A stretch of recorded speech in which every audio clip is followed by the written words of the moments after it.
Hi everybody, how you all doing? Welcome back to another video on my channel. My name is Blessing, and in today's video I want to bring to you the concluding part of the defense trial for Alpha Babatunde Sotitobire.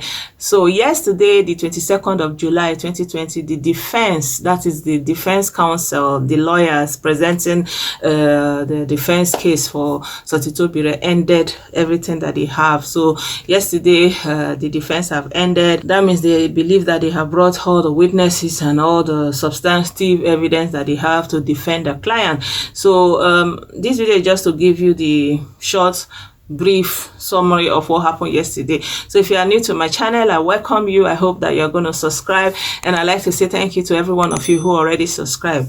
So nothing much happened yesterday. They came to the court as usual, washed their hands, the usual thing that they do.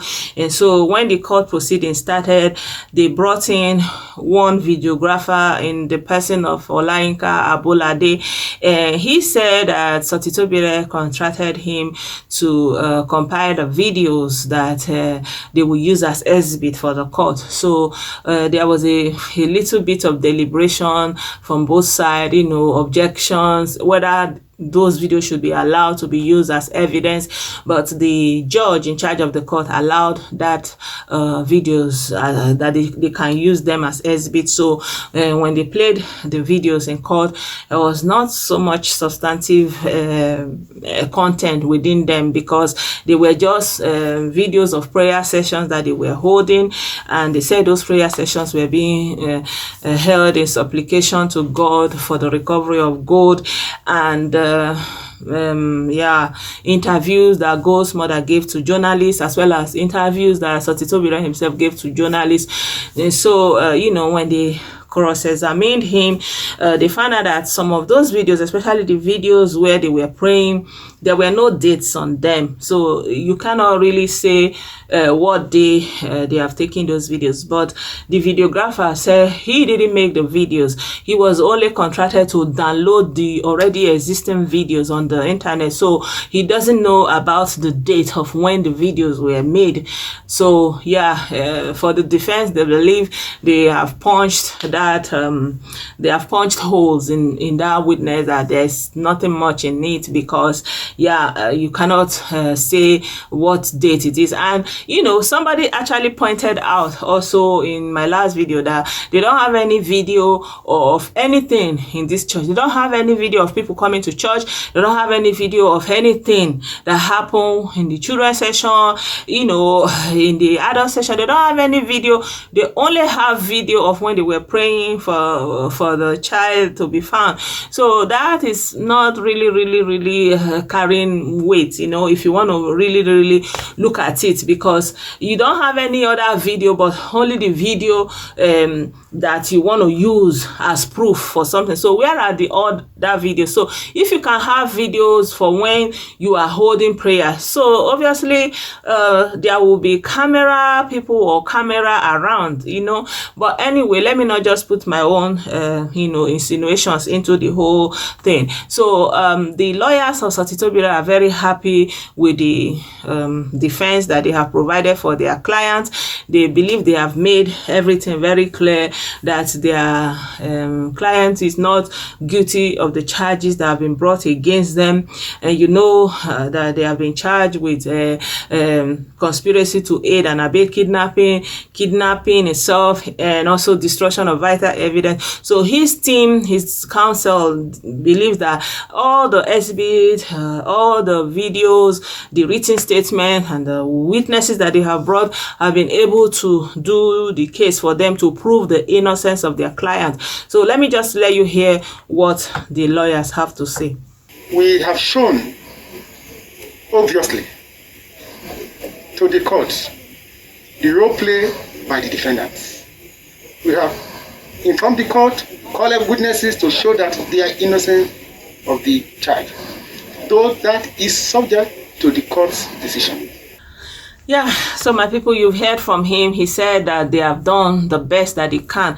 But if you ask me, I will say that I don't see anything that they have done that is actually substantively conclusive. The quality of the witnesses that they brought is nothing to write home about. In fact, they don't even have any tangible evidence, if you ask me, because they have the co-defendants. I mean, those people who are there with Sotitobire, who have been with him in that Olokuta prison since December. And those people, you heard their testimony. One said that she actually saw the woman feeding the child, but she was distracted because another baby was vomiting, so she had to go and attend to that baby. The other one, the head teacher of the children, said she went to throw that she and another 3 women, they went to throw trash, you know. Okay, those other ones went to throw trash. This other one said she went to attend, she was distracted. Then another one said in fact she saw the woman feed the child, and after feeding the child she left with the child, you know. The woman, you don't know this woman is not a member of your church. You just said it was even like self-explanatory for them that somebody came with her, the mother, and so that same woman that came with the mother that came and fed the child and left with the child, and you were looking. So you can't even blame Gold's mother for carelessness, because she didn't just leave her child anywhere. She handed her child over to somebody, and they gave her number 87. She's thinking that she's going to give them their number back and collect her child, only for them to be telling her story. You understand? Somebody actually pointed it out very well in the comment section that they don't have any video evidence of anything happening in that church. They don't have any other video evidence, only the one they want to use as exhibit for themselves. Is that one evidence? And they were even saying that there was a 4th person that came with them, that the mother wrote a statement before that they were 4. But I've been correctly informed that the 4th person that they are talking about is the sister of the dad that was coming with them, but she didn't actually get to the church with them. She dropped by ATM to get money, you see. And they wrote this statement there with evidence of the ATM she dropped and the money, she got, and the receipt showing the time and the date, and she came to the church later on alone. So practically, the mother and the father came together, and the sister-in-law to Gold's mother, the father's sister, joined them later. So now they thought that was a case to make. I mean, it doesn't mean anything, whoever it is, as long as there was no communication between the mother and you to say, okay, this person have the right to collect my child or whatever. You don't have any right whatsoever. So for me, I feel that I don't know the case that the lawyer said that they are satisfied with. But anyway, let me not just talk too much. Let me let you hear what the lead prosecution have to say about this case. Ours is to say that we punch holes into the evidence of the prosecution, and that is the purpose of the cross-examination. And they brought somebody here today, and you saw how we dealt with him. That's left for the records. So we are, as far as we are concerned, we are satisfied. So you heard him. He believed that they have done a good job, and that, they are kind of truncated all their witnesses. So it is now left for the judge to go through all the defense and prosecution, all the exhibit, everything. And they said the case have been adjourned to September 14th. So September 14th, they are going to hear from both sides again. I think they said they are going to collect written statements, and after that, from both sides, when they collect all this written statement, then the court will now give the verdict of the case, you see. So I will continue to say, may God grant Gold's parents the fortitude and the strength to continue to bear this tragedy that has befallen them. And I only hope that every one of us who are mothers of young children must learn from it. And also people who are in care of children, don't be careless. Don't assume anything. Don't take anything for granted. Don't look at somebody's smiling face. You know, on the one hand, it is possible there's a malicious intent on the side of Sotitobire and his team. On the other hand, it's possible that it's also just carelessness. You know, like, you know, these people who are involved in all this selling of babies, they are very vigilant, and they can notice when people are just lackadaisical and not being serious about anything, and you know, they can just take action. But to be honest with you, the way this Alfa Babatunde and his church members has gone forward in this case from the beginning actually points accusing finger at themselves. First of all, they did not take the case serious, you know. And if not that the mother even went to the police, maybe she would just be there praying, and at some point the whole thing would just say, oh, it's okay.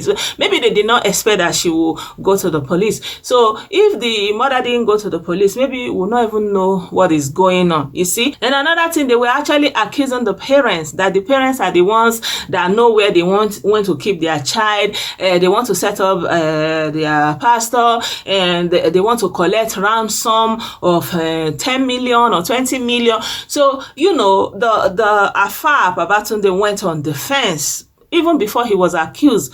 So they effectively pointed accusing fingers on themselves, because when something like this happens, you take charge of the situation, but you don't go on defense and start accusing another person, you know. And yeah, like, it can go both ways. I'm just looking at it, if you want to look at it from a very pragmatic point of view. But the way they have behaved, the church members, you know, doing videos cursing on mother and father that are aggrieved, is bad, and it's very suspicious, because they don't show any sympathy for their church member.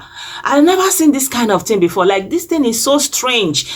It is so strange. I've never seen this kind of a thing like this. Because even the day they went to arrest the man, you can see them, they were almost crying and like, oh, Baba. And he was staggering, like the spirit is moving him. And, you know, like, let me even show you the video.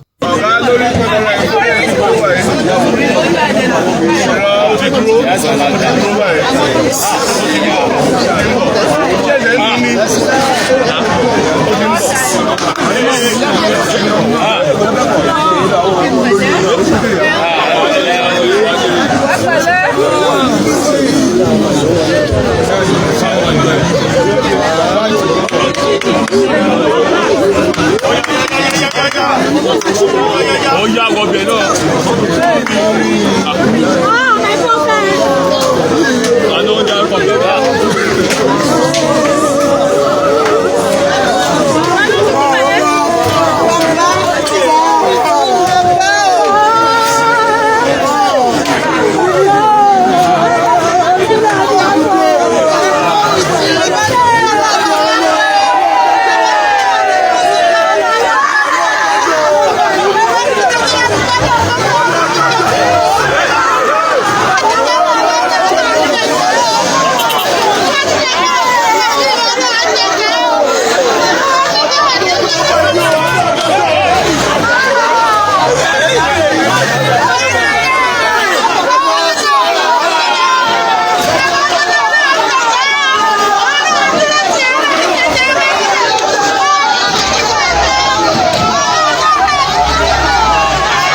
So my people, you can see how they are crying for the priest.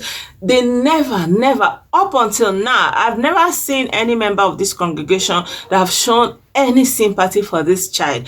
I mean, this child has nothing to do with all these things. He's just brought to the church by his mother. And the mother, you cannot accuse the mother of doing anything wrong, because she did everything right. She gave her child to them. She didn't just drop her child anywhere. And it is their duty to give the child back to the mother.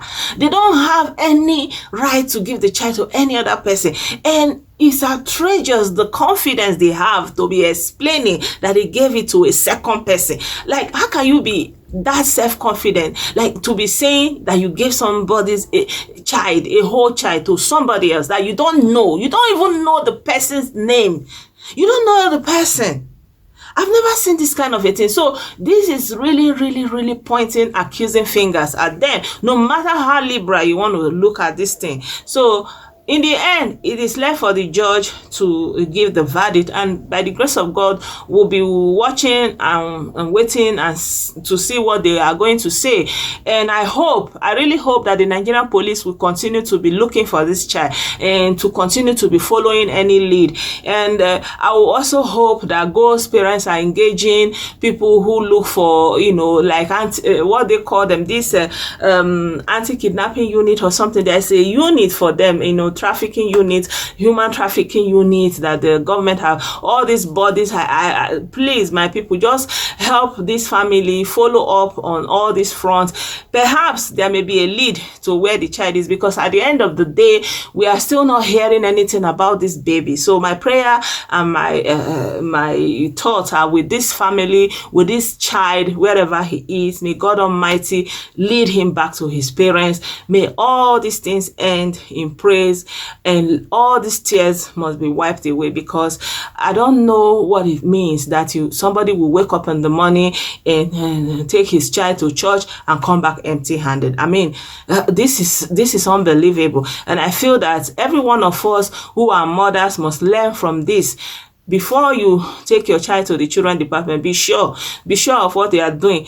At the most, let your child stay where you can control what is going on, honestly. And if you are also a caretaker of children, be vigilant. Don't allow something like this to happen on your watch, because it can come back and haunt you. You don't know how far it will go. So that era of being careless on taking everything at face value is not. It's past. Like it doesn't exist anymore. Let everybody just learn from this tragedy, and let us continue to pray for this family that are undergoing this difficult time. And of course, we have to always say, if everybody who is in this case, who is involved in this case, is innocent, we pray for their exoneration also. Yeah, this is my own prayer. This is how I look at it, and I'll keep you posted as much as it's possible for me come 14th of September 2020. And until then, I really hope that you like this video, and yeah, share your thoughts and opinion with us also. Let's hear what you have to say, and please hit that subscribe button, subscribe, and join me here, support this channel. Thank you so much if you did that, and I'll see you very soon in another video. Bye for now. Bye.